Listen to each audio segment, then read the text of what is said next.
board meeting. Today's date is Wednesday, May 10th. It's 3 o'clock. In attendance, we have board members Nan Barton, Colleen Benali, Steve Black, Lori Mon, Mary Shelley.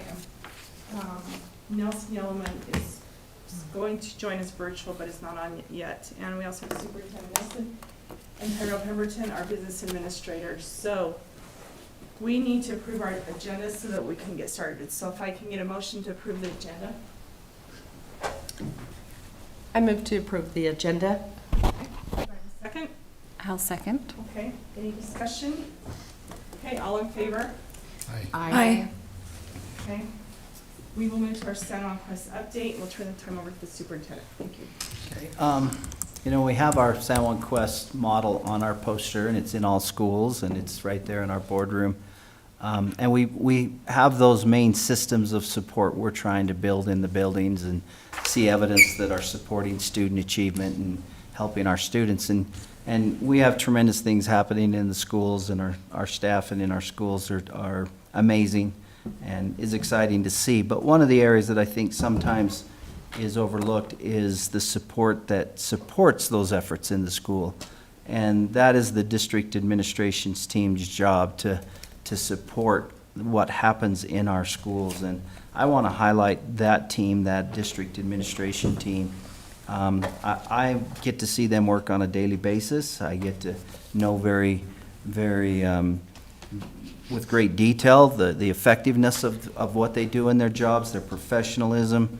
And I just would definitely voice a strong voice of support for them and of the job they do, just of appreciation and valuing what they do to support our schools.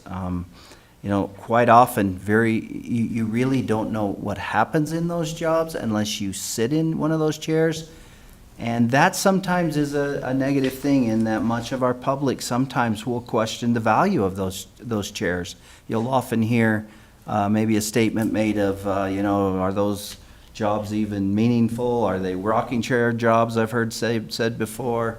Anyway, and it's interesting to some degree of the understanding in our public and even out away from it. But what happens in public education with the accountability and the laws, the policies, the regulations, both federally and state and even within our district, there is a tremendous amount of information and just business to stay up with and to stay ahead of.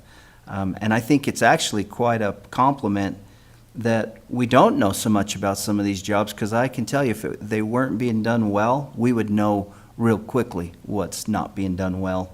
And that's not the case. It's being done well, and it's going unnoticed at times. But anyway, I just recognize them. It's been a great privilege of mine to be able to work firsthand with great people right here in the district. And I just express appreciation to them for the job they do.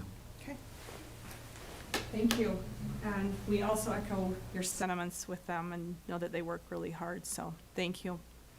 Okay, so we will go down to our agenda, our first item. So Mrs. Grover, would you like to give us the CTE update, please?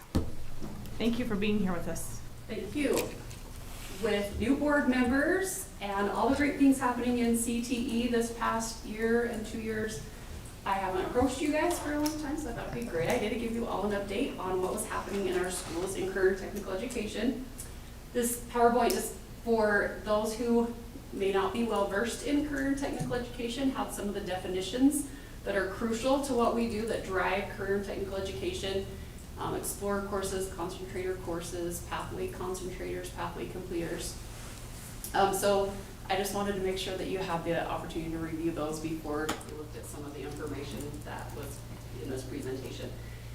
Really, this is just a broad overview of what's happening in our district, and it by no means highlights all of the great things going on. I just wanted to give you a few of the highlights. We have seen a lot of impact in career and technical education and across the board, not just in our CTE classes. Really, the benefits of CTE go across the entire education spectrum. It really impacts our core classes, our attendance, our graduation rates. So it's crucial to have support, and we are very appreciative of board support and the ability that we have to offer these opportunities to our students with that support. So really quickly, if you'll scroll down, David, just a little bit. Just one of the great things about CTE, when we look at the concentrators in our district, 96.5% of the concentrators are graduates, and that is higher than our district graduation rate. So students who are concentrators are finding more impact in being in the classroom. They want to be in the classroom. And when those concentrators stay and move to a completer level and take that third course in their CTE pathways, that graduation rate jumps up to 98%. So CTE has a big impact district-wide on our students and their abilities to achieve and perform. There's another little graph there that just kind of has a breakdown of some of our subpopulations. One of the really key things that we're trying to focus on is our placement rate. Our students who are going on to post-secondary or entering careers following their graduation. We work with a consortium, a CTE consortium, with USU Eastern, Landing, Moab, and then Grand, Carbon, Emory, and us. We're all in a consortium, and we work together to really drive our pathways and our industry partnerships so that we can make sure that we're offering pathways that will really benefit our students and get them into those high wage, high demand careers following graduation. And so we're really working to see that placement rate of 75% jump up. That's something that we really want to focus on. Credentials of value, if you'll scroll down, David. At the end of each CTE course, our students take a skill certification test, and those are things that directly impact their skills and their abilities to gain employment after they leave high school. They can put on resumes, the skills, very specific objectives and skills that they have, that they learn in their classes, the hands-on piece, the performances that they are able to do. We just had actually a teacher just emailed me today and said that he has doubled his certification rate in one of his classes just this year, so he is really excited that he's been able to help his students improve on those certifications. This data was based on 21-22. We don't have this year's data yet. Last year we had 31 third-party certifications. This year we should have more. We have more schools offering Microsoft Office certifications and a few offering Adobe certifications that didn't in the past. So that is something else that we're trying to let our students walk away with, actual credentials in their hands. Keep going. Thank you. One of the big goals and focuses of our CTE teachers is to make sure that they are implementing cross-curricular items in their classes. So we have as a CTE team set goals that we can help improve the reading and math and science efficiency goals in just across the board. And so it includes things like having a prompt that they respond to with writing, or more technical math that's associated with their curriculum, just so that we can help boost those scores that will impact them, not just in their class, but with all of their core subjects. This is just this is this year's numbers. We had 2,771 enrollments, so that clearly is multiple students taking multiple CTE classes. But I think that speaks a lot for the opportunities that our students are able to receive here in our district. CT internships is something that we're really working on and trying to build our work-based learning opportunities for our students. And that really ties into industry partnerships and consortium partnerships that we're developing. I should put together some information for you guys for the internships. The experiences our students have had are pretty amazing. Will you go to the next one, please, Dave? Thank you. This one, so this was on the preliminary numbers. Today, they were updated in the Data Gateway, and we actually have 640 members that are registered members of career technical student organizations. And a high number of those students have competed in events. Our local competition was very successful, and our students had a great time. It was amazing to see the skills that they demonstrated as they competed in all of their events. This year we had 9 students qualify for a national competition. And that is something really to be said. When they go to these CTSO competitions, they're not just competing, it's not divided by classification, 1A, 2A, 3A. They're competing against kids in 6A. You know, they're really competitive. So that's really something that I feel like is a really great accomplishment for our students to be able to compete with students from those really large schools. I think it speaks a lot for how amazing our students are. We had 3 students, if you'll go down, David, thank you, that received CTE scholarships this year, and these are based strictly on CTE participation. Grades are not, GPA doesn't matter, it really is on how much they participated in their pathway and in the career and technical organization associated with that pathway, so we're really proud of those students. And then there's just a lot of pictures, and the pictures that, like, I had thousands that showed all the great things that our students are doing. So we just put a few on there for you to see what is happening in some of our CTE classes. We don't always hear about the great things going on, but our teachers work incredibly hard to provide opportunities for our students. So that being said, there's your brief update of what is happening in career technical education in the district. We are working this year on closing opportunity gaps. We had a really great workshop with all of our CTE teachers where we really looked at data and drilled down to look at some of the opportunity gaps and the causes of those, and we are going to be making some strategic plans to start addressing those root problems that are causing gaps in some of our pathways. Our teachers are very dedicated and very passionate about their content areas and want to provide the best opportunities for all students and to be inclusive of everyone. So that is the work that will be forthcoming this next year. Any questions? I do.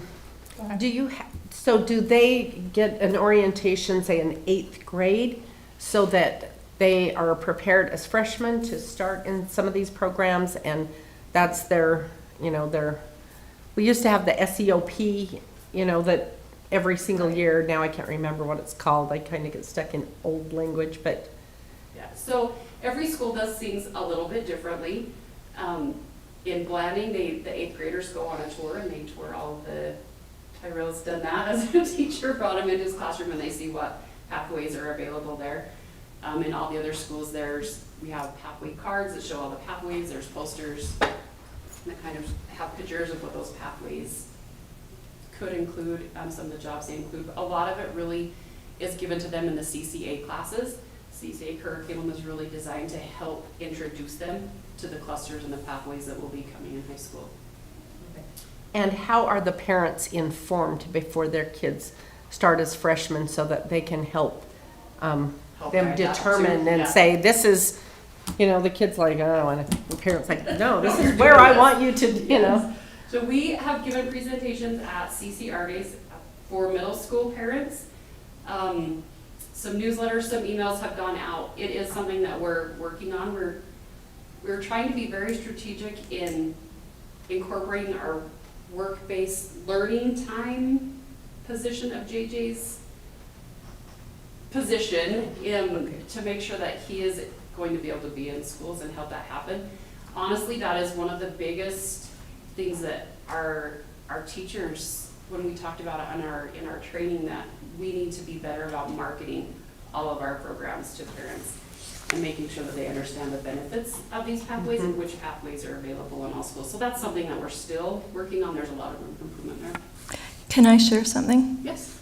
I know my daughter has participated in presentations in the program that she's in now, where they have gone to the middle school and presented some of the things that they're learning in to get people excited about it. Yeah. Some of the CTSOs will do that. They'll go to the middle schools and give presentations on different careers in that pathway, and other classes are going as a class and doing that. Thank you for bringing that up. Anything else? I had a question. So it starts in middle school, advertising for high school. How do we have anything specific on how we're doing it from high school to post high school? Like I know USU has a welding program. Are we doing anything to get Yes, that, so get them into that is that? one of the biggest benefits of being in our consortium is we have a lot of contact with our local post-secondary institutions and our CCR plans with those students as they take a pathway and move through that pathway. We have a lot of graphics and portfolios, pamphlets that we give the students and the parents when they'll come on those to the CCR meetings that show, okay, here are the classes available in your school for this pathway. Here are the next certificates. Here is the next associate's degree. Here's the next bachelor's degree. So it works then through that progression with our local institutions. Okay, sounds like you got lots going on. It's good. Thank you. We appreciate you coming and your report. Sounds great. Thank you. Thank you. So number 2 is our Blanding School Land Trust Plan Amendment. So what you have before you today is the Blanding Elementary School amendment that I mentioned last month would be coming. This is really an accumulation of the additional funding that needs to be spent and that was unbudgeted. There are a couple of things in the summary just to note. Early resignation of our PE paraeducator left $1,749.89 in salaries and benefits and $3,600 in allocated days for teacher stipends that would be reallocated. What they're proposing is that this funding be reallocated to the contract services line to take care of that contract services PO from last summer as well as contract services for this year. So it will cover that, keep them under their 10% and take care of where they need to be for this year. So that's their proposal. There's no change to the goal, to the action steps. It fits right in with what's already happening in their goal. It's merely a move of funding from one budget line to another. Any questions? Okay, thank you very much. All right, Ms. Lara, you've got the next 2. So we'll go over employee negotiations, update in policy 4132. Yes, so the negotiations, this is our proposal for the board for our compensation package, that we will do steps and lanes, which is the salary level increases and the continuing education advancement, that we will increase $4,200 to the licensed salary schedule for all qualifying licensed employees. This is the educator salary adjustment that was passed by the legislature. And then an additional salary schedule based increase of 5% to the current licensed salary schedule. So this combined with the $4,200 educator salary adjustment will provide an equivalent increase between 10.29% and 13.78% for our licensed employees. And then a salary schedule-based increase of 10% to the current classified and admin schedule. So this is kind of a first for us. In the past, we kind of had a flat amount across all salary schedules, so we would have a different for our licensed and our classified and admin. We also are asking to move the bus drivers on the classified salary schedule from step 12 to step 16 to keep us on par and competitive for this. It's increasingly more difficult to fill these positions. And then an activity supervision stipend for $5,000 for our high school principals and assistant principals, $2,500 for our middle school principals and assistant principals and Navajo Mountain principal, and $1,000 for our elementary principals and assistant principals. This is for after-hour activity supervisions that they perform. And then for employees, the district will maintain Utah Retirement System contributions, our current insurance premiums and plans. The standard number of contract days will remain at 183. And then number 4, last year we had agreed with part of our negotiations to join a joint committee to discuss the current San Juan School District leave policies. We kind of had a late start this year, but one thing that did come up that we are proposing is in the first year of employment to have licensed staff receive their annual accumulation of sick leave during the first month they're employed, so upfront instead of 1 per month. And then that will be discussed in the policy we have coming up next. And then down at the bottom, that we are agreeing to continue discussions with the committee regarding our leave policies. Does anyone have any questions for Laura regarding this item before we move to the sick leave? I have a question. So, and it will include both of these documents, and then our budget. with these proposals, with the 3 proposals, will it require us to raise taxes in June? I'll take that one instead of Laura. I'll let you. So the budget that we've created that includes all of these proposed increases are assuming utilizing the certified tax rate, so holding our revenue neutral, not any proposed increase to tax rates outside of the certified tax rate. Okay. Right, now, Laura, just to clarify, which I know you're gonna get into in the next one a little bit, but the sick leave for the first year, was that the 15 days? So Did no, it's 1 per month? One so per it'd be- month for however long you're on contract. So for our teachers, Okay. that's 10 sick days. a year. Okay, Our 12-month admin would be 12. now let's say just for example, someone had to, well, never mind, you'll get into that Yeah. when you go into the policy, go ahead. I just wanted to clarify something, but go ahead. Any other questions on the negotiation? I just had a question about the bus driver salary. Okay. Can you tell me, like, is it how much of an increase, like a percentage of how much of an increase that would be? So I actually I have the number. So on the proposed salary schedule, if this passes with the 10%, for step 1, that would go from 1703 on the current step 12, and to step 1 on lanes, I think we have this wrong, it's range 16, would be 2140. Okay. So about a little over $3 an hour. And you said that would make us pretty level with the competing, other competing? And Tyrell can probably speak to this more than I can, but there's been a lot of discussion about bus driver pay. Mhm. And even with districts similarly sized to us, where we max out was where other districts were starting. We were really behind on bus driver pay. I mean, you can drive around the country and every school district you pass by has signs hanging up advertising for bus drivers. It's becoming a real need. So this would keep us more competitive. Okay. Steve, did you have a question? Yeah. On the activity supervision stipend, is that a fixed amount based on the position regardless of the size of the school or the amount of activities just? It's a fixed amount. Okay.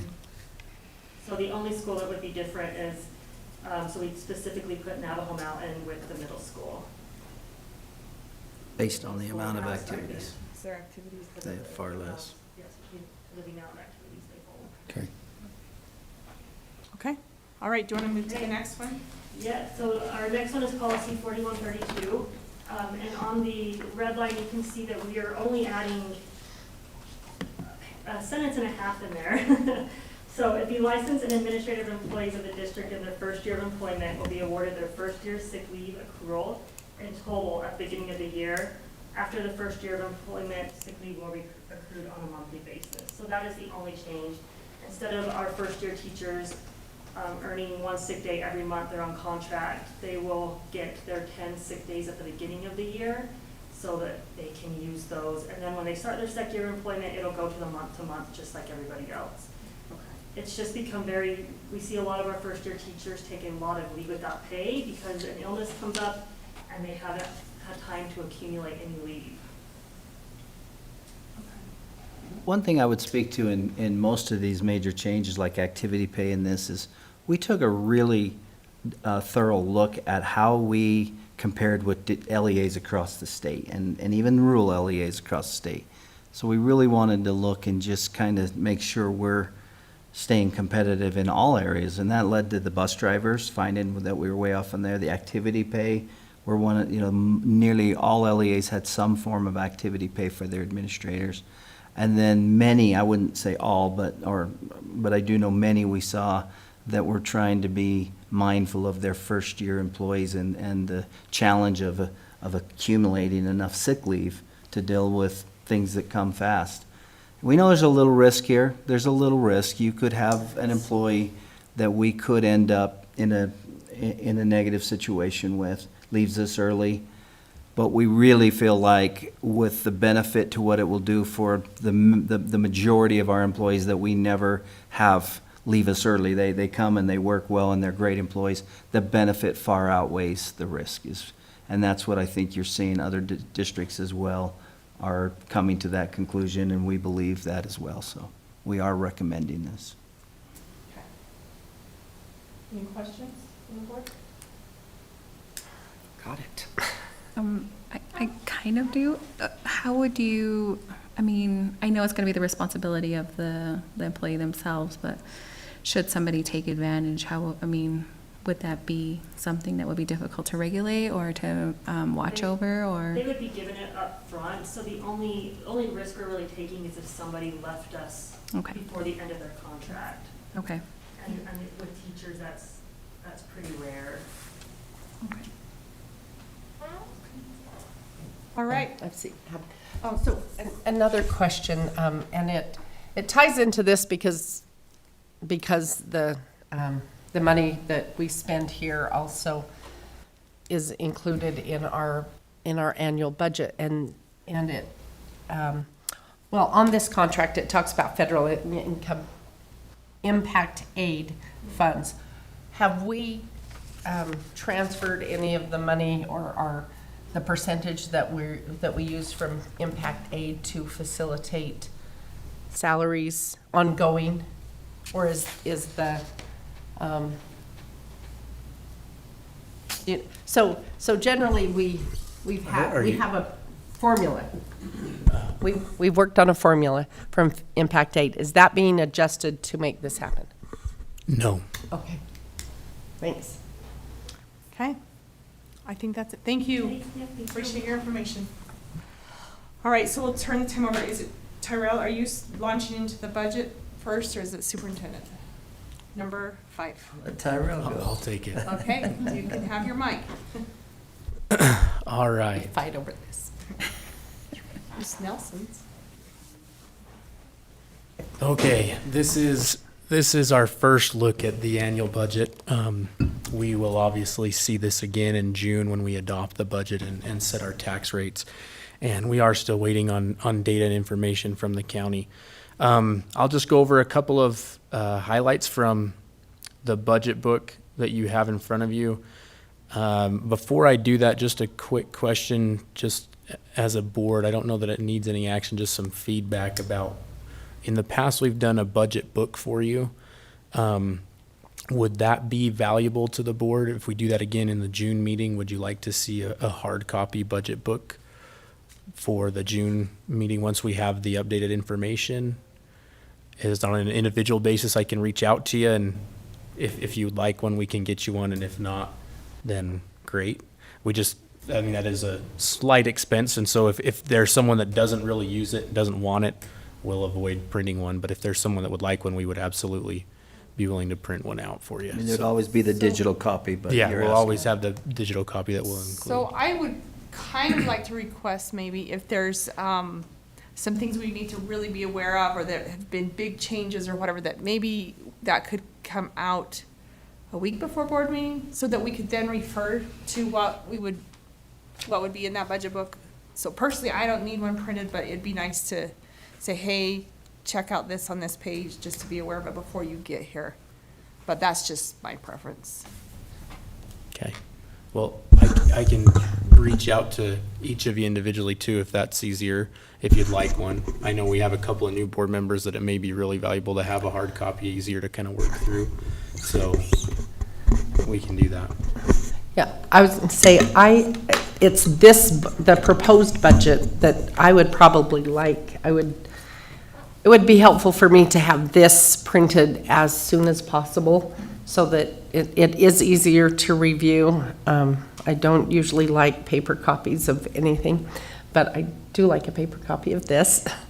Okay. And I would like it sooner than, okay, here's the budget, now we're gonna improve it, now we're done. If I could pick Yep. one up, but I don't know if anybody else wants one. I like to have one. Okay. You want to poll right now, or? Well, Let's reach out. I'll just reach out to you Okay. each individually then, if we have differing opinions, and we can send you an email. Okay, page 5 just is our letter to the Board of Education that just kind of highlights a few things in the board book. You'll notice that, our student counts remained pretty consistent with what we were seeing last year. We are down from when we peaked a couple years ago, just over 3,000, but we're 2867 in our K-12 student count. You'll also see what Laura just went over with the proposed increases included in this budget, and it highlights it there on page 5 as well. Pages 8 through 21 on the budget book are the breakdown of our student demographics and our student counts for all of our schools. So you have that data and information there for this 2023. Not a lot of change, nothing that's dramatic in any of our schools. It's held pretty consistent with what we've seen and what our patterns have been, and you kind of have some of that historical information there on each one of those pages as well. Page 22, I just wanted to quickly point out, we did back in 2014 applied for the community eligibility provision, which is our part of the National School Lunch Program that provides lunch free of charge to all students regardless of economic status. And we were most recently approved in this past August of 2022 for another 4 years, and we do plan on reapplying for that in 2026. So that was approved just this current school year for an additional 4 years.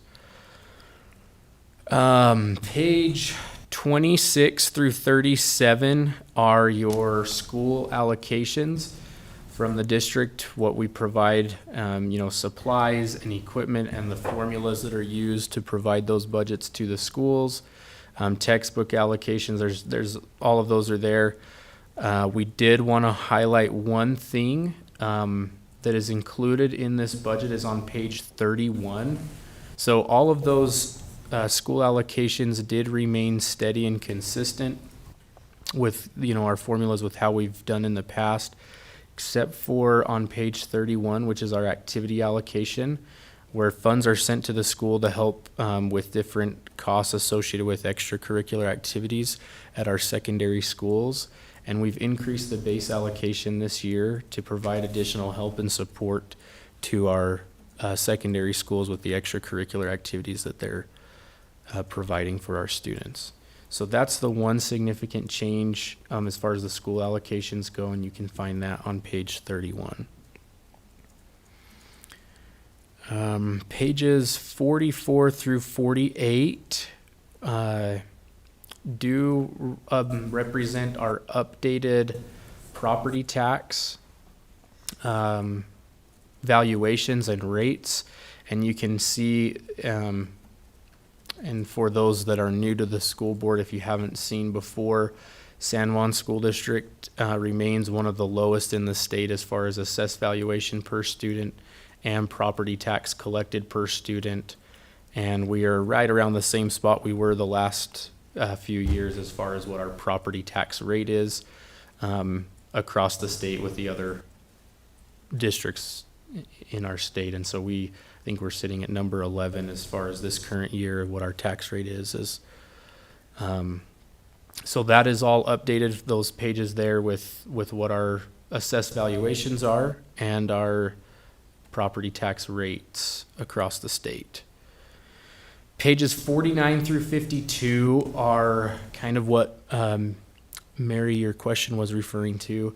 Those are unupdated. They have not been changed. We don't have property tax data yet from the county. So as we do get that information, and as soon as we get it, I will send that out and we'll update the book and I'll send it to the board as soon as we receive that. Again, as far as our revenue goes and what we're projecting in this budget does adopt the certified rate where we hold our local property tax revenue neutral, and also keeps with, as long as we're keeping our matching funding from the state with the different programs there. That's what the revenues, there's a lot of revenue tied to what our property tax rates are set at. And when we get that information, we will definitely pass that along as soon as we can. And then the remaining pages in your budget after that are your individual fund budgets from Fund 10, 32, 21. All of our different funds are included there. You can kind of see the breakdown of revenues and expenditures and where we sit. Page 66 is the breakdown of the capital budget. You can see there that we do have some early costs for a Blanding Elementary School transportation yard, and we've included that in the other board projects for remodel projects, our entryway. So there is some early costs there that have been budgeted in for our capital expenditures that you'll find on page 66. So that is just a really brief overview. I am always willing to take any questions that you have if you want to. I know it's a lot right now, and hopefully, we have the next month to kind of review this and look over it. If you have questions, please come by my office anytime. I'm happy to discuss anything with any of you if you have them. Give me a call, whatever. And this is our first look at it, and then when we come back in June, and I'll provide updates as we receive additional information. But this is our proposed FY24 budget and revised 23. Okay, does anyone have questions regarding this? Maybe something that I'd add to that. Mary, you asked about our formula for impact aid, and Tyrell can speak to this in more depth, but I believe that formula came about a few years ago with Mr. Holt here when we were right around $6 million in impact aid, and so 4 of that went into the general fund and 2 always was moved over into capital. Now, that is still the exact same formula that is in place. However, we are seeing that impact aid overall amount has been consistently climbing. So more is going over into capital presently than the 2 million. I think Tyrell can speak to that. So nothing has changed in that formula, but I do think it begs the question at one point as to, I think there's a time and an opportunity to revisit that and just make sure the board is still, that's how it's, where the board likes it to go, because we're probably seeing closer to 7 million consistently now, right? Over the last several years. So there's about 3 million that's consistently going into capital, which has benefited us greatly in building schools. And so anyway, just be aware that we are staying to that formula. Okay, thank you. Okay, Steve, any questions? Okay, thank you. Guess you'll just keep going on the capital plan. We'll move right in. So we kind of talked Yes. about that as part of the budget. We are planning on, right now, the schedule for releasing for architectural service. We hope to have proposals back from architectural firms the very beginning of June. And so I would like to ask that, if the board would like representation on that committee as we evaluate architectural firms to be, to design the new building. We'd like to have board representation, 1 or 2 members of the board, so that we don't get into a quorum. But if you'd like to have a voice on that, is there any input from the board on? We can actually have 3 without a quorum with our makeup of our board right now. And in the past, we, members of the board who lived in the area where the school has been, if they wanted to be on it, that's who has served on those committees. But we could have 3 easily, just not 4, right? Is that? If any of you feel you'd like to be on that, why don't you just reach out to Tyrell? Would that work? Sure. Okay. Yep. Then you We'll can- have an odd number of people on the evaluation committee, so whatever you decide, if you'd like to be on that committee, please let me know, and we'll make sure that we have that committee ready to go in June, so we can get that firm selected. And then once that committee meets and evaluates the proposals that are submitted by firms, we'll then bring the recommendation to the full board in our June board meeting is the current plan for schedule, so that the whole board can select that firm. All right, any questions? Did you have more? Nope, I guess I'll just provide just a brief update. We've had several meetings with BDK, the company that we contracted with to help us with they're kind of arranging a lot of different things, they're the ones that are helping with the procurement of the architectural firm. So things are progressing, and we're moving along those different projects that we're doing. So nothing ever moves quite as quickly as we want it to, but there's usually reasons for that. So we are moving forward with those different projects and hope to have some more concrete stuff as we move into June. Thank you. All right, we'll move to number 7, our graduation events attendance. Al, let's open that up, and the purpose of this is just to get at least a tentative idea. I realize, you know, things change, plans, the best set plans always are susceptible to change, but if we could maybe go through the graduation events, promotion events throughout the week, and I'll just walk through them day by day.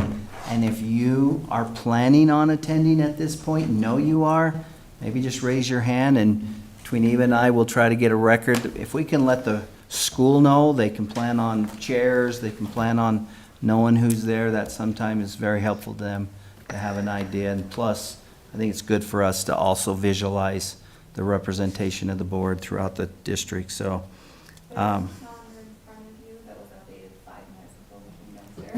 Is it different than the one we've got on? Okay. Yep, the one in front Now- of you, the printed one is. I don't know, do we have Nelson online yet or no? Okay, so I'll have to reach out to him and maybe some in the MV areas, but, okay, so you should have a calendar. Let's just start with the 22nd. We have Monument Valley High, 8th grade. Anybody here? LaSalle promotion, I plan on being to that. LaSalle. Bluff promotion at 1:30 that day. I can do it. Let's go over to the that was the 22nd, over to the 23rd. Whitehorse High School, 8th grade at 6 p.m. I can do that also. And then we have TES kindergarten at 1 p.m. Okay. MHS graduation on the 24th at 7 p.m. Happy to that. Lori, Steve, anyone else? I will get back with you if I attend that one. I may. I don't know if that's okay, but I had planned to attend all the high school graduations. You can. So, So you're on that one as well? Yeah. Yes, that's fine. And then Montezuma Creek, 6th grade, and that's where it can get tricky. It's like if you were to have a 6th grader at Montezuma Creek, sometimes the times don't allow for the travel and everything. right, but if Monticello is okay, covered, then I could go to the. Montezuma Creek? Yeah, that would work that's- too, That's so, very doable. So you'll hit this one down here. yeah. Okay. San Juan High on the 25th at 5 p.m. I will be to that. Mary, Steve, okay. I'll be there, Nan. Are you definitely. Well represented. Great. MES at 6th grade at 1 p.m. I'll be out of town. I will try to be So- there, so I can make that one. Okay. TS at 6th at 1 p.m. I'll see if Nelson can. Navajo Mountain graduation at 10 a.m. I'd like to go. And I know Nelson always makes out. And we're gonna have to just really work with the school to make sure our times are firm and they start on time. Otherwise, that'll be a very difficult time to get back to Monument Valley at 2.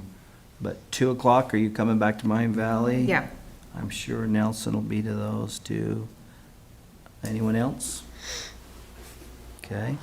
And then Whitehorse High School, 9 a.m. on Saturday, the 27th. I'll be there.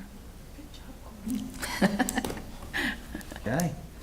Okay, and if the elementary school, I know that we're really only expected to be to the high school ones. Yeah. So, but I'll go to on Friday if they want to know. I'll go Are you to gonna try and BES and Oh, yeah, I ARL. missed those, didn't I? Yeah. BES at 8:30. Mary, you think you can make that one? Yes, And ARL at I have a 9:30. granddaughter, so. Okay. Yeah. Mary, are you going to ARL too? Um, I didn't. I will, I'll I'll- find out if I'm going to that one. I'll go to ARL. Nan's ARL. Okay. Yeah. Hey, But I'm, At least we have representation. I just gotta check. Perfect. well, And then, actually, if you remember, we changed kind of how we do retirement events. It used to be we brought them all here a few years ago, and then we went a different way with that and decided that it would be most fitting to keep them in their schools or in their area of where they most closely, their most close capacity. And so that's what we have now. So I know you've been able to research some dates. Eva, do you want to speak to this? I think the district office is on 5/12. Yes, we're doing a luncheon, a potluck luncheon for Teresa Gardner on the 12th. And I can attend that one. I'd like to. Harry?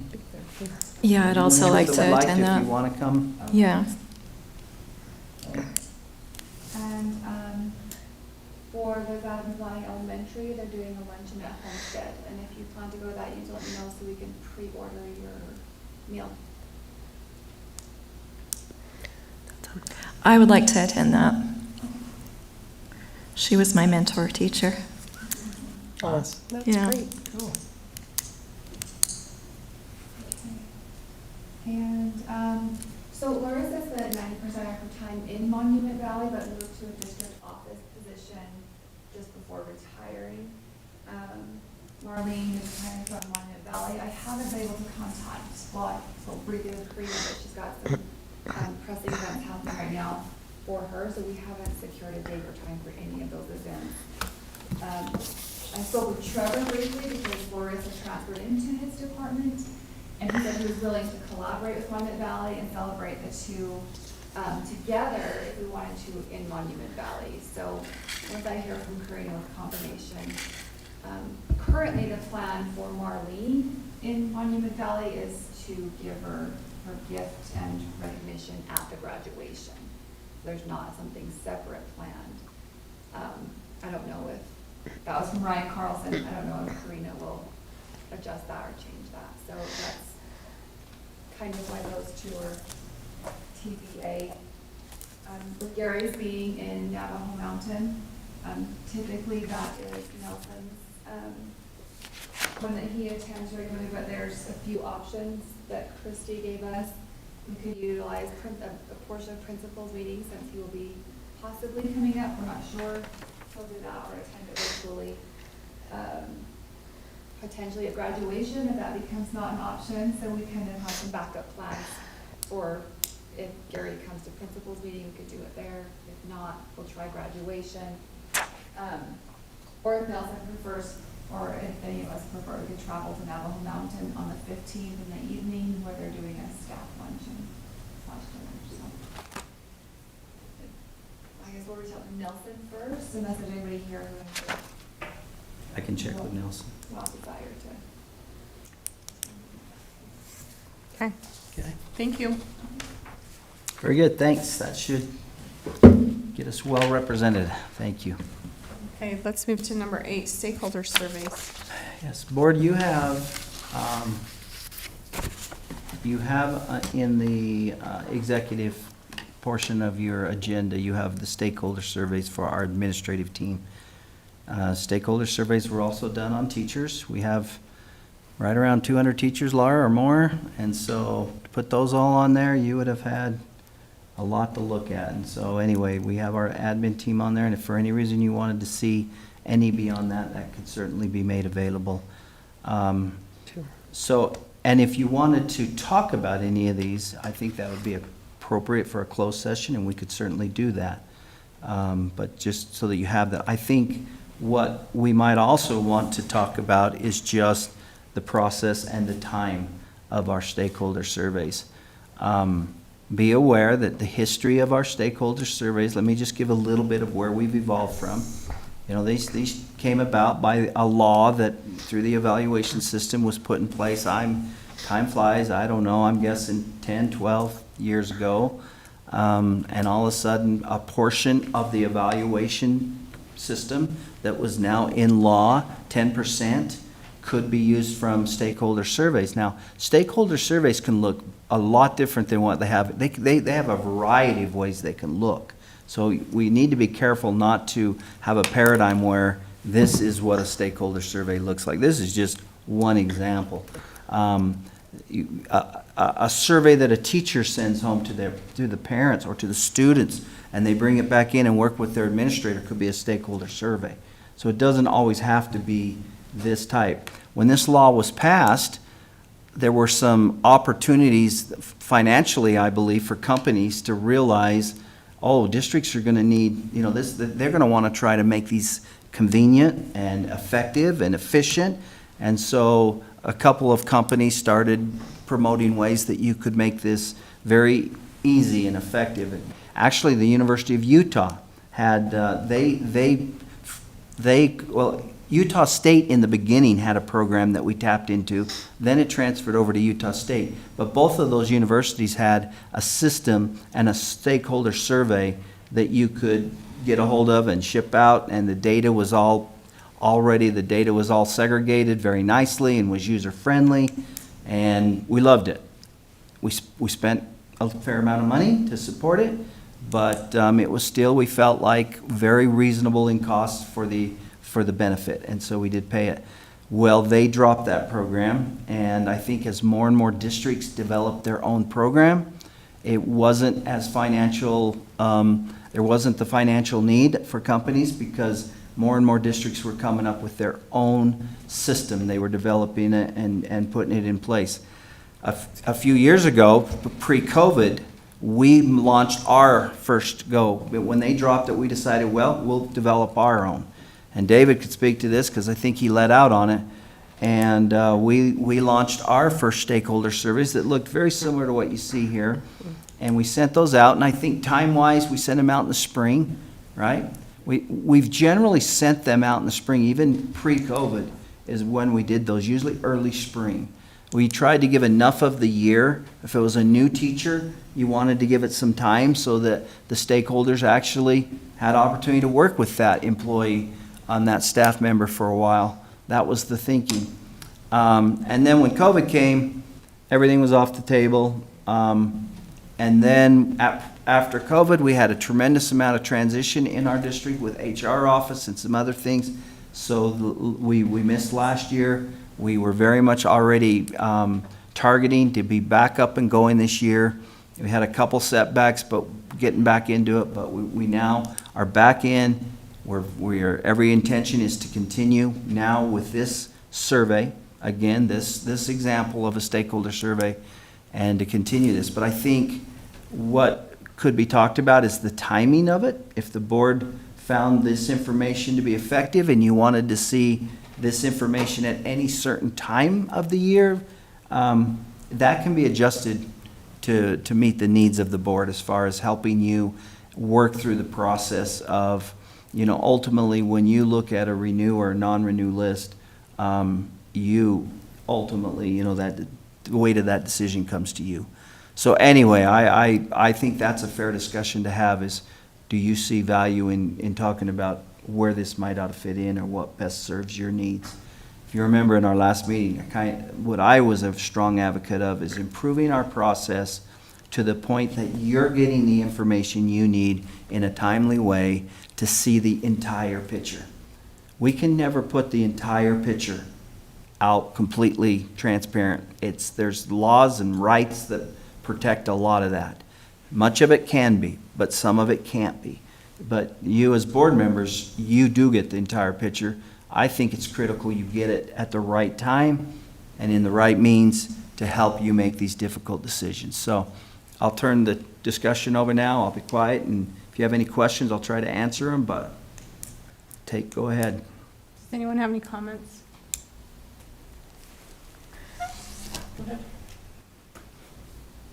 Just reading through the surveys, I was thinking that it would have been nice to have them a little bit earlier in the year. And I realize that there has to be some history whenever you're having a teacher or working with a principal, so it can't be in September. But maybe December. Or these go out to parents, students, and staff, right? So I agree, but I would say in December, as a mom at home with kids, I'd be like, oh, I'll do that later because it's December. And I would say January, after the first week of January. Also, I talked to a lot of people who said they didn't receive these. So it would be helpful to give some heads up. You're going to be getting an email. Please watch for the emails, really leading up to, because if people get a lot of emails, and especially if they get emails from the school or wherever it comes from, if they're used to seeing it and say, oh, when I usually look at that, it's nothing, I'm not going to bother. So I think there were a lot of people who didn't respond that would have, but I kept telling people, look for those, go back, this is when they were sent to you, and we missed that. So I think that can be improved too, just having people have the heads up to look for those emails and what day they'll come, and look back, see, did you get your email? So just an idea I want to throw out. I like the idea of January. I feel like that kind of is a mid-year, but I also feel like the end of year, but it may be too frequent. We do one more mid-year, we do one more end of year, and maybe it's just administration that we do, the one we did like around this time, to maybe kind of gauge where we were at January versus where, and it may be too frequent, it may be too impractical to demand time from teachers and administrators to do that. I don't know, it's just a thought. Because sometimes then we have those that have left, that are leaving, but yeah, we also have those that are on board, and then it kind of gives us a kind of a gauge right at the end of the year to follow maybe into the next year, till the next January, but I don't know what your thoughts are on that. I guess as a parent, within the district, I don't feel personally that we're not getting inundated with surveys. For me, I would say at the end of the first quarter, just to be like, well, the comment section, when I was looking through it, I would like to be able to be like, what I would like to have done or discussed or whatever throughout the year. And then maybe at the end of the year or after the third quarter or something, that way we can do the administration. And we already have how we worked with the teachers and the administration at each school too. I mean, that would just be something that would be more beneficial to me, because I can go in with the hopes of how the school year would be, and then as opposed to how the end of the school year was working throughout that whole thing. But I get them through text, I get it through email. I've signed up for every notification possible through the school. I know a lot of my parents don't have that too, so maybe I'm just weird like that, and I'm okay with filling out as much surveys as I can. So that would be something. One thing you might want to keep in mind, and David could speak to this, but the hours involved in putting this out and then making the data in a user-friendly way. So can you give a little insight as to what it takes on your end to run through a cycle of these, and HR's end of what it takes? For me, it was about 4 hours of time to compile lists and get it ready to be sent, which is minuscule compared to what HR was doing, actually compile reports. Yeah, I'm sorry, I missed Do you want to come up?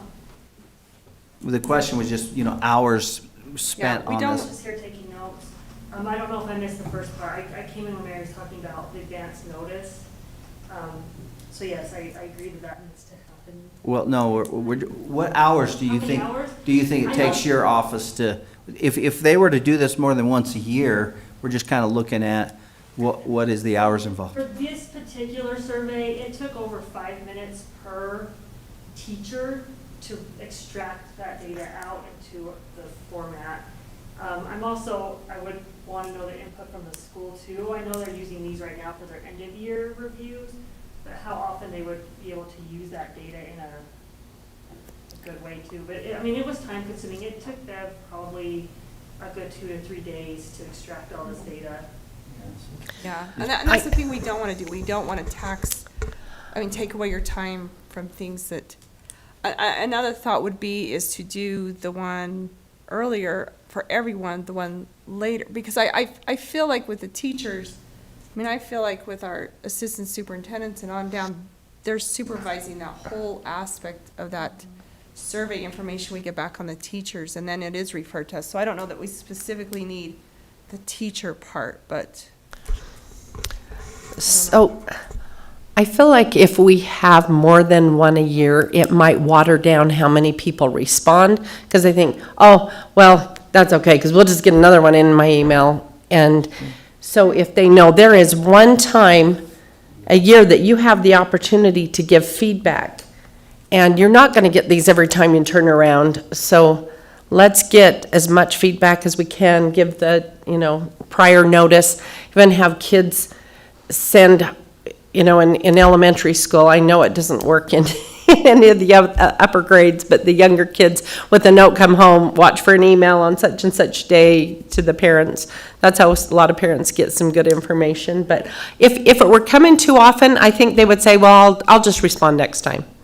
And they wouldn't maybe respond every time. In the past, usually if something's out about January or February, which I feel is a good time, because if you're looking at your secondary schools, you may not have even had it one of your kids' teachers yet by December. So you want to have, the second half of the school year have a chance to respond to that.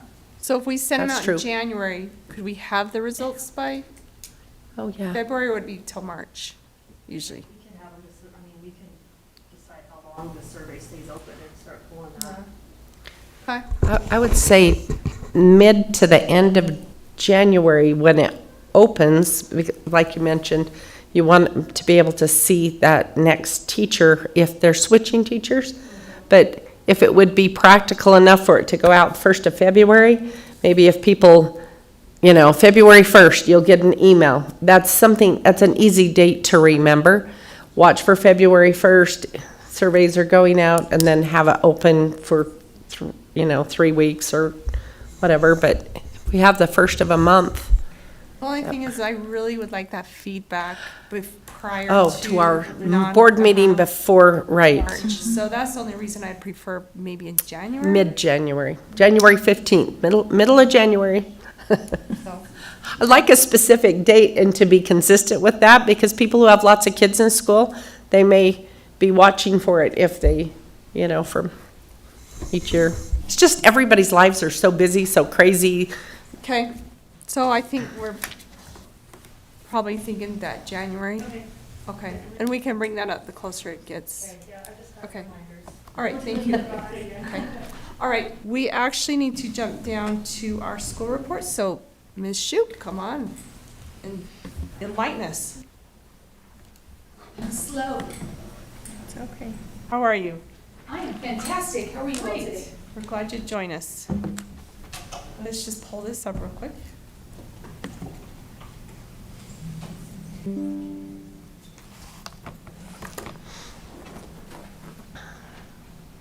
All right, would you like to speak to any of your slides before we ask you anything?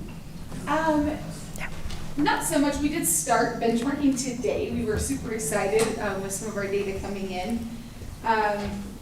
And the thing that I just really wanted to remind you all is when you have 10 kids in a school, data doesn't read the same way, right? Sometimes I have 2 second graders. If one passes, one fails, that looks terrible. So we are a lot more thinking student, right down to the student. If you really think about it, pretty much every student in my school has an IEP.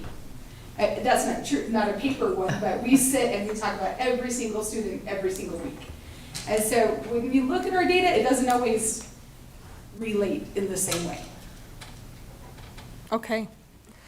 It's not bad data. Right. It doesn't always read. It can certainly swing one way or the other. pretty Right, much. one kid, more or less, makes a Right. big difference. And just before we start, remind us how many, you have 10 enrolled right now? We or have 13? 10 enrolled, so we have 4 kinder, 4 first, and 2 second. All right. Does anyone want to start at this end? Leon, do you have anything? Okay, Colleen, do you? I just had a question of how you guys are doing the trauma-informed approaches. How is that? So we worked through Trevor Olson, Mhm. and we had, I'm so bad with names. Nicole Black, thank you. Nicole Black came up, and we were able to bring our whole staff in, which was really exciting for us. Even right down to our cook came in, and one parent even joined us, because we weren't talking about anything data-centered. And it was the first time we've ever had a PD in my 5 years there that we've done just at our school. And we were really excited about that. And always in schools, things happen to kids. Right. And it's never a lot of fun. And we had something that happened this year, and it rocked a lot of us. And we thought, we need to know how to respond better. And so that was very staff-driven. Everybody wanted it. We worked hard to get that out there, and we are still learning. We're still learning. We just more got an overview of the first one. We could plan to continue that into next year with a little more training for everyone. But really what we're looking for is how do we talk to a student that's had trauma? Sometimes we know about it and sometimes we don't. But how do we address them differently? How do we not react in that, no, you're not following the rules sort of way? And just be more cognizant of our approaches. Leading up to, is that something you like to bring to your parents as well, just to help, you can be able to? Eventually, Okay. that would be, I mean, we did have, like I said, we had one parent who attended with us because she was curious, and she lives at the school pretty much. And so, she's great. But we are still learning ourselves, and we don't feel comfortable yet, kind of. We've shared with our parents that we're learning, but we're not really comfortable. We're not to the place yet where we really are able to bring that out to them just yet. We do a lot of family nights, and I do foresee in the future, at some point, bringing that up during a family night, probably minus children though. Yeah. Okay. Thank you, Steve. Did you? I really appreciated what you put as your challenges. Things are really going well at LaSalle Elementary. Not really a question, but just thank you. That's nice to see. We have had a great year, really positive. So my question for you is, with your, this whole trauma training that you had, of course you had the student that was involved, and with such small numbers, how do you, I mean, you can kind of isolate that student. That's got to be difficult. So we didn't address what happened with the student Sure. at all. We just said, when things happen to kids, because a lot of times, sometimes we don't even know, Right, sure. right? We don't know everybody's history and how they perceive the way we're speaking to them. It could be just a small thing. It could be anything. So really what we were talking about, so my staff did know, the people who needed to know knew about that student, and they said, we need help, we need better resources. But during the training, we never addressed a single student at all. Some people during this, on the staff talked about their own experiences, but we did not bring that down to the student level at all. That would be inappropriate. Right. And then I will highlight your celebration about your kindergarten students who are reading. That's awesome. They read so very well. We were assessing one of our students today, and he said, one of the things we do is assess off-grade level. If they are ready for off-grade level, we assess them just for our own information, but not during benchmark. It's not reportable data. And he said, what? I don't get to read a story? I only get to do the letters? And so he was very disappointed that he didn't get to share that information with us. And one last thing, this should have been my follow-up before your last comment, but with that trauma, did you feel like you had adequate resources to reach out to within the district to help with your situation? We are, yes, Trevor was very helpful to us. I would say I worked for a very long time in Tooele County in a school that was about the same distance away from the district office as this one, and overwhelmingly, and I say this all the time, people get tired of me saying this, when I call, people answer, and somebody shows up like within that day, and that goes from maintenance all the way up through to the superintendent. If I call someone and say, hey, I need some help, that help arrives, and I really appreciate that. It's good to hear. Thank you. Mary, did you have any? No, I think that covered everything. I appreciate the Quick question. Sure. Go right ahead. report. Quick, sometimes about this time of the year, you kind of have a projection of enrollment for next year. What do you foresee for maybe even kindergarten next year? Do you have an idea? So kindergarten, we are looking at a grand enrollment of 1 Right now? That's what you right now. She's not enrolled yet either, but one parent has spoken to me. Another parent's kind of on the fence. They're thinking about moving. It just, kind of goes back up and down. it goes up and down. Okay. And so we're only losing 2 second graders. And so hopefully, fingers crossed, we'll stay pretty steady at 10. All right. Great. Anything else? Thank you for coming. We appreciate it. We appreciate the work that you do. Thank you so much. Thank you, Amanda. Okay, we'll jump back up to our discussion items. We'll go with number 9, our update on the RRLA. Okay, this is just a quick update. I just thought the board would appreciate knowing where things have gone. If you remember our regional board training, we talked, at the end of that, we brought up an issue, I think I spoke to the issue of maintenance support for our internet project. We call that our RRLA project. And we had a board member that was with them that night. Kristen Norton was in our room that night. She's the board member over District 15. She lives in St. George. And then Patty Norman was here as well. Well, without a doubt, they heard our concern that night, because it wasn't a couple weeks later, I got contacted by both of them, Patty and Kristen, and they let me know that they had already made this contact, and there was a meeting going to be happening, and they wanted me to make sure I got a team together, and I was very impressed that someone was going to pick this up and help us hopefully take this across the finish line. And so I just want the board to be aware, we have had a meeting. We met with our department, our tech department. Who else was on that the call? Oh, you weren't on that call. so UETN had representation. Yeah, say that again? UETN Yeah. had representation as well. UETN was on there, and then Patty and Kristen, and they are very much involved with working with our representative and our senator. They've spoken with Senator Hinkins. He's committed that he'll pick a bill, he'll write a bill and run with it. And he's been pretty successful for our district. So I'm just updating you. Nothing's gone across the finish line yet, but we definitely have some help getting us there. And that's encouraging, because, without it, we really will not have the funds to sustain it. But with it, we have it in over 400 homes now.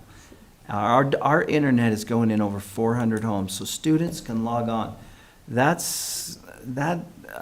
was a day we would have just absolutely never even envisioned that this might be.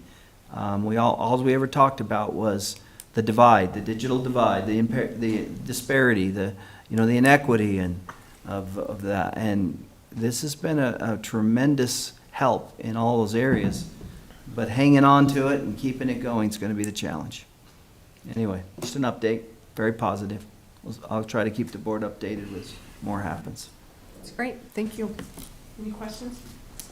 Okay, we will move to our board handbook overview, and Steve's going to take that over. A couple of months ago, we reviewed the board handbook, and we had a promise then that we would revisit it just in discussion format here, see what changes we might want to put forth into the handbook at this point.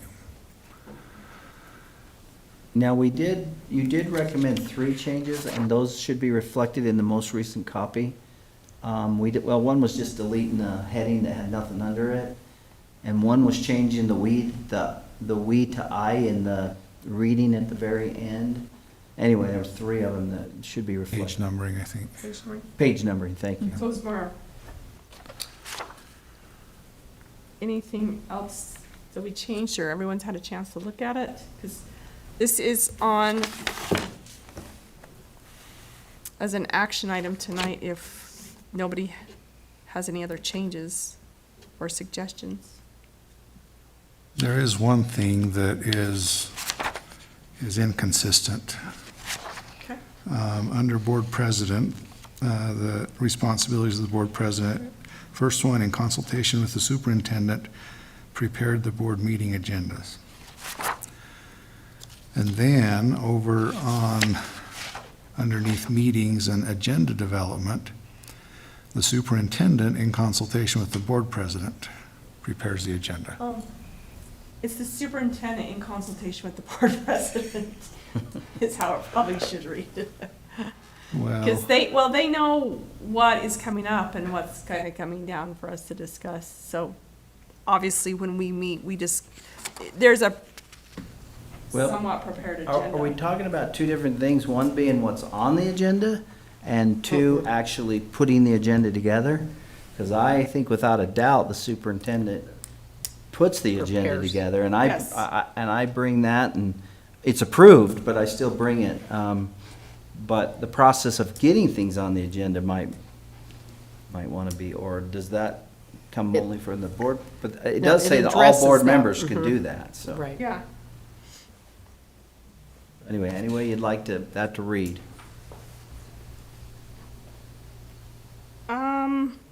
When I look at the board president duties, I kind of read that as just I'm helping with that process.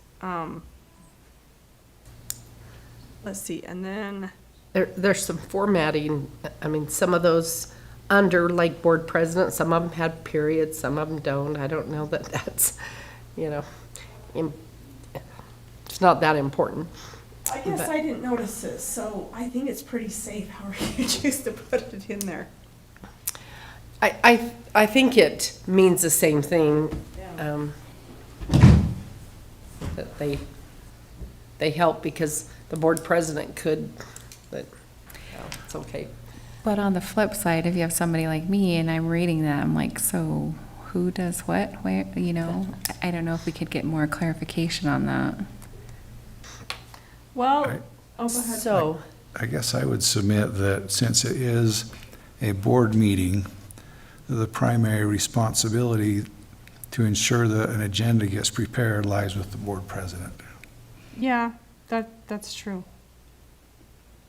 But you can rely heavily, you know, the board president can rely heavily upon the superintendent or whoever to make sure that the agenda gets prepared. So when you have the board so you have that listed first, that obviously the agenda. So I guess when you get down to that last paragraph on 5, do we actually need that line in there? Just, could we just not start with the finalized agenda for each board meeting?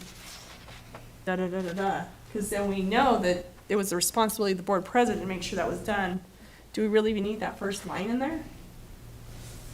What page are you on again? 5, that, you're on page 5, but so which where line? it says meetings and then preparation, that Oh. first line, I mean, that's kind of where we're trying to make to connect it. So what I'm saying is do we even need that first line in there? Because we already know the duties are spelled out with the board president in the bullet points. So if we just eliminated that, because we know the meeting, that's their responsibility to make sure. But isn't that what in fact happens? Yeah, Doesn't the superintendent begin drafting? If the superintendent didn't do that, yeah, that's the true. board president would be like, oh. I mean, if we really go back, well, this is just a handbook, it's not policy, it's not, it's not quote code, so it's merely some suggestions, but Couldn't it we- is what happens. The superintendent does draft the agenda and then meets with the board president to go over the agenda.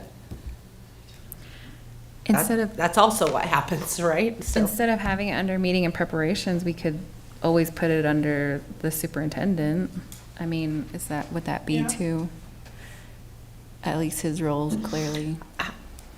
on the board, under the board president, in consultation with the superintendent, the Prepares the board meeting president agendas. approves the agenda that is drafted by the superintendent. The draft, Or basically prepares the draft. That's what we do, we prepare the draft that comes to you guys. he prepares the draft, and then he consults with you, and then you approve and/or make changes to that draft.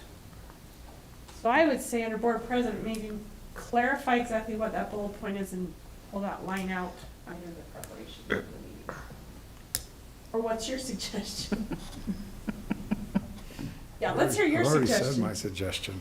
Which was that? I would change under agenda development, the responsibility for the agenda lies with the board president, really because it's board meeting, but in consultation with the superintendent. Okay. And probably I'm good just with that. keep the rest the same, because it's just identifies the process, which is fine.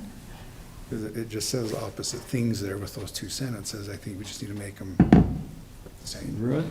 Okay, I think when we get to a motion, I think you ought to be a wise person to make that motion. So, okay, I'm good with that. Anything else on that? No, we would, yeah, we do need to make it congruent, so. All right. Okay, if there's nothing else on that, we're done with our regular items. We do have an item in, under personnel, or under closed session, and it is regarding personnel. So if we would like to go into that, we could do that before our break. So I'm gonna ask for a motion to go into personnel. I move that we go into closed session to discuss personnel. Excuse me. So I have a motion by Steve. Do I have a second? I second that. Second by Nan. Okay, roll call. We'll start with you, Nan. Yes. Say your name, please. Nan Barton, yes. Colleen Vanelli, yes. Steve Black, yes. Lori Mon, yes? Mary Shumway, yes? Okay. Did you get all that, Eva? Okay. All right. Let's shut the curtains. Split the rooms. I know.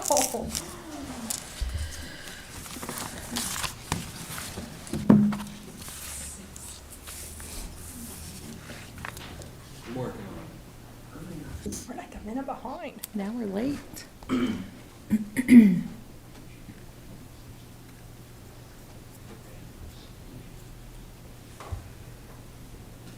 doesn't want to come up.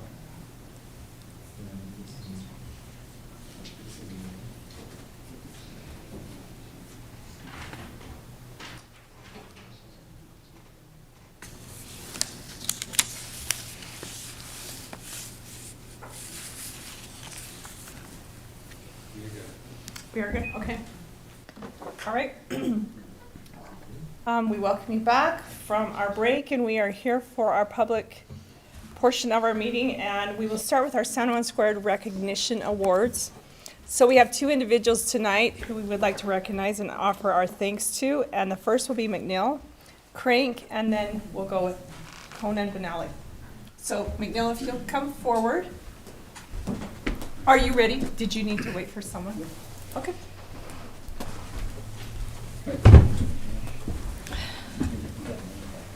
Oh, okay. Okay. All right. He has been nominated by Amanda Shoup, and she is the principal at LaSalle Elementary. And so her first comment is, anytime we need help, McNeil is on it right away, making the drive out to fix phones, wires, computers, etc. We are so lucky to benefit from his expertise. And then she had one previously in the year in September, so we added that on, and it says, McNeil has always done a fantastic job of responding to our needs. But this year he has worked hard to gather quotes to update some of the technology in the building. He has helped us think through which tech is the best use of our budgets and know the ins and outs of getting the tech installed.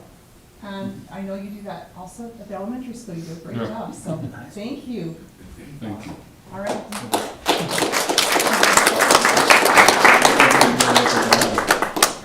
Cheers.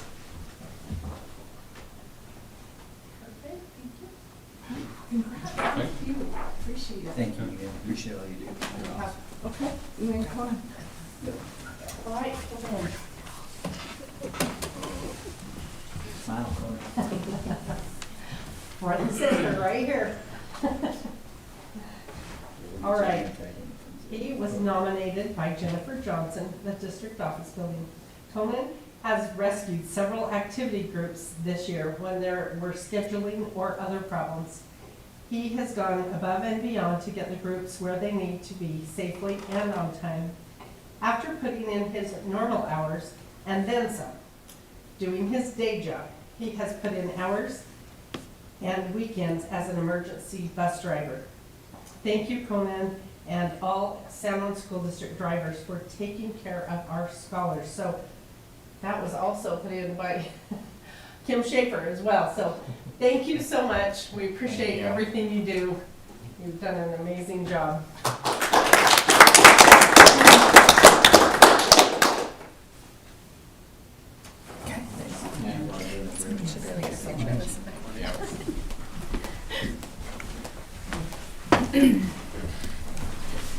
Thank you for coming. We appreciate all that you do, and we have such great employees in our district, and it's a great thing to be able to acknowledge what they do.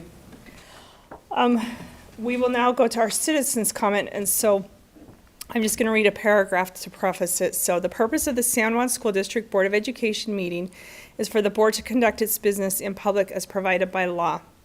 The San Juan School Board the San Juan School Board of Education values and welcomes public comment, so time is allotted in our public meetings for such. However, to maximize its benefit, there must be structure and consistency to the practice. With that in mind, please know that public comments are limited to 3 minutes.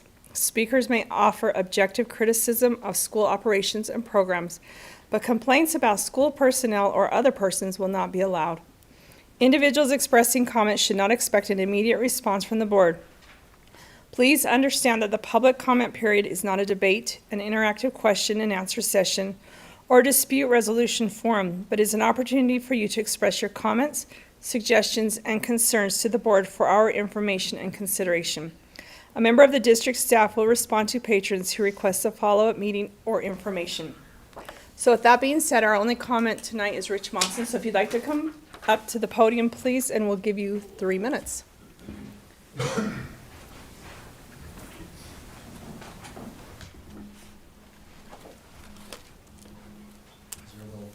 Me. It's can you see it up? Right up there.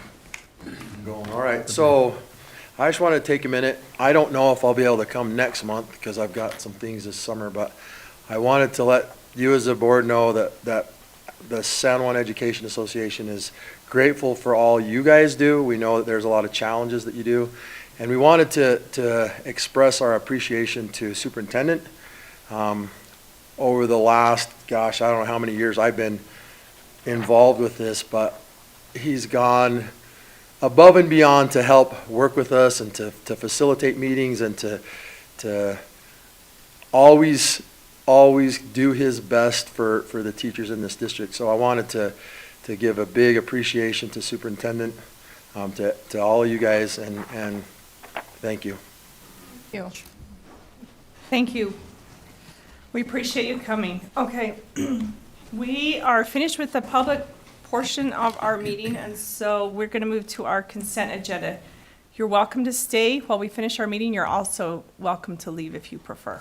So, but thank you. Okay. All right, so I'm moving down to the consent agenda. And note on the consent agenda that the School Land Trust Amendment is also included on that. So I need a motion to accept the consent agenda. I move that the consent agenda be approved. Okay, do I have a second? I'll second the motion. Okay, is there any discussion? All in favor? Aye. All right, we will now move down to the action items. We will not take any action items or any action on capital projects recommendation. I need a motion for the San Juan School District Board Handbook revisions. I move, in the spirit of this meeting being a board meeting, that the wording under agenda development be changed to where the responsibility for developing the agenda lies with the board president in consultation with the superintendent. Okay. Do I have a second for that motion? Are we skipping the capital project recommendation? Did I miss that? Sorry. Yeah. We didn't have anything. So do I have a second? I'll second. Okay, any discussion regarding the motion?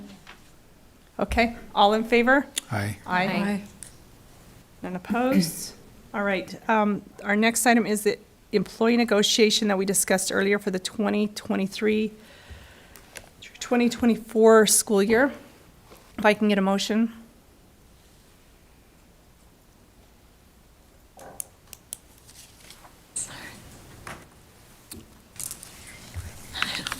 What is it? Sorry, say it again. Okay, I need a motion to approve the employee negotiation that was discussed for the 2023-24 school year. I move that we approve the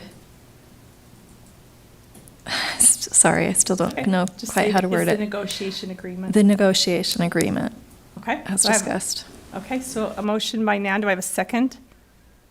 I'll second. Okay, any discussion? All in favor? Aye. Aye. Any opposed? All right, and then a motion to approve policy 4132, licensed employee sick leave, and that was, you saw that change in the red line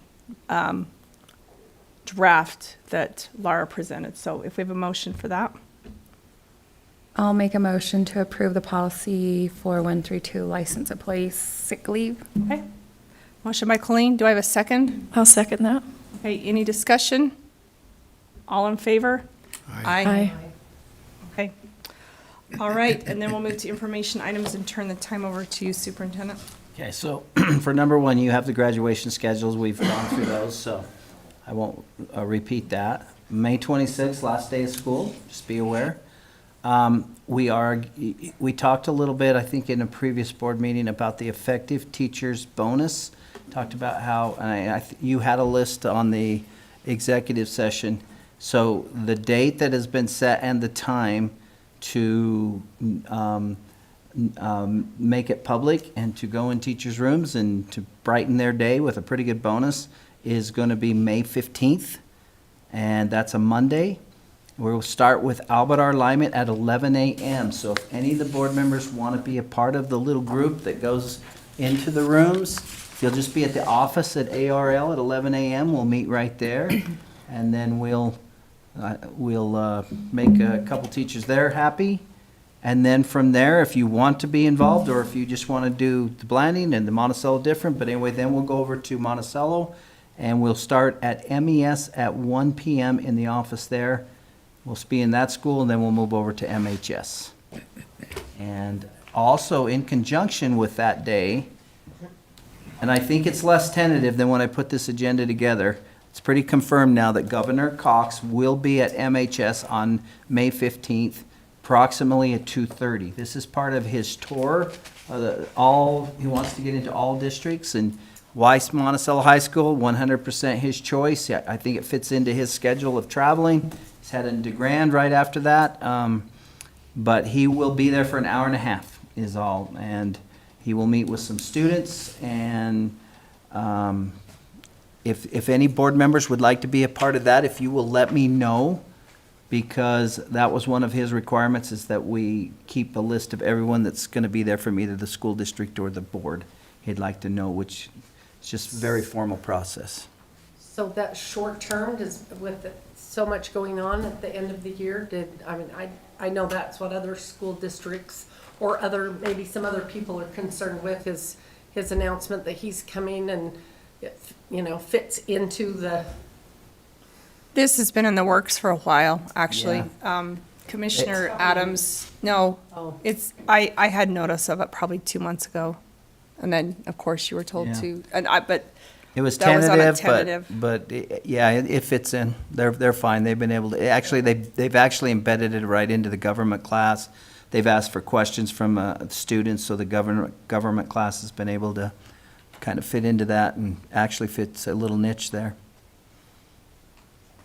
It's very controlled. The questions from the students have to be to him in prior and all of that, but, Former governor did the same thing. yeah, so.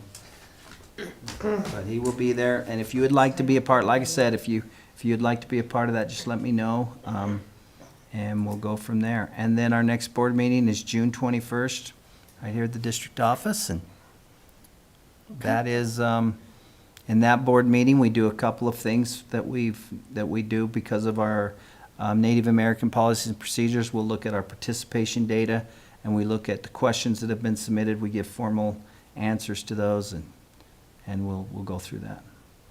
okay. Can we back up just a little bit to last day of school, May 26th? Yes. We generally go over what can be expected right up to the last day of May. I know can you? Yes, I can. And I know it's difficult because they have to turn grades in, so what do they do with students at a specific time? But can you tell us what we should expect as board members if we happen to be in the school and see?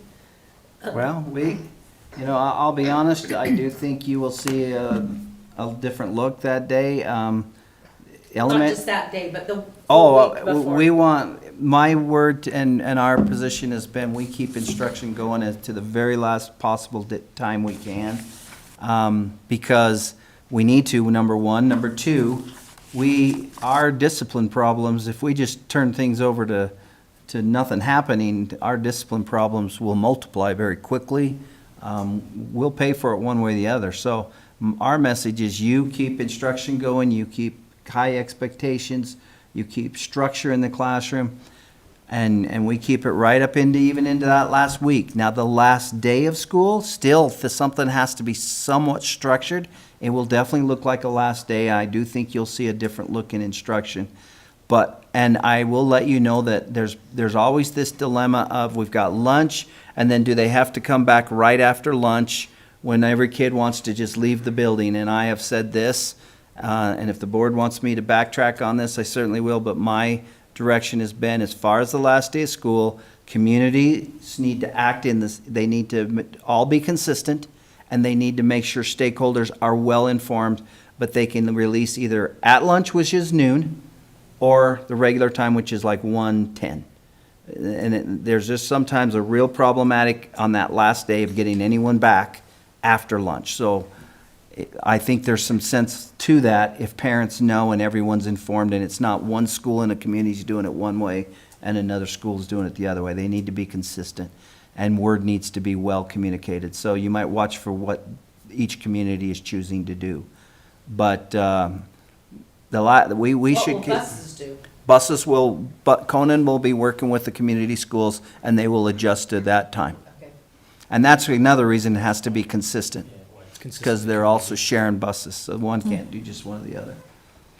But, yes, we want things and high expectations and things happening in the classrooms, because that's what we do, so. And if you find out someone says there's nothing going on and the teachers are asking them not to come to class, let me know. We'll look into it, because That's happening. we're working on that, so. All right, we are adjourned. Thank you, board. Thank you. Thanks.